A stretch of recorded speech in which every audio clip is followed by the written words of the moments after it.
છું અર્પિતા પટેલ. આપ જોઈ રહ્યા છો પબ્લિક ઇન્ડિયા ન્યૂઝ ગુજરાતી. સમાચાર મળી રહ્યા છે દાહોદ જિલ્લા.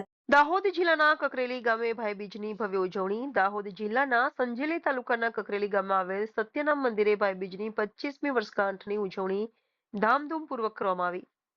સત્યનામ મહારાજના સાનિધ્યમાં મહાઆરતી અને હવન પૂજનથી કાર્યક્રમનો પ્રારંભ થયો. ગ્રામ પંચાયતના સરપંચ શ્રી વિનોદભાઈ કામળોએ કાર્યક્રમ અંગે માહિતી આપી, જ્યારે ભક્ત વીરસિંહભાઈ રાઠોડે ભક્તિ વિશે પ્રેરક વિચારો વ્યક્ત કર્યા. જુદા જુદા ગામોમાંથી આવેલા ભક્તોએ ભજન કીર્તનથી મંદિરમાં રંગત ભરી.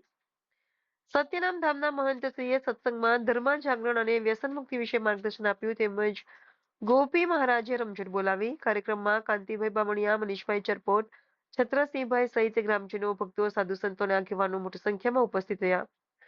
સવારના 4 વાગે આરતી અને મહાપ્રસાદ સાથે કાર્યક્રમનું સમાપન કરવામાં આવ્યું. પબ્લિક ઇન્ડિયા ન્યૂઝ ગુજરાતીમાં સમાચાર જોવા માટે ચેનલને લાઇક કરો, શેર કરો, સબસ્ક્રાઇબ કરો અને બેલ આઇકન પ્રેસ કરો, જેથી આપને નોટિફિકેશન્સ મળતી રહે.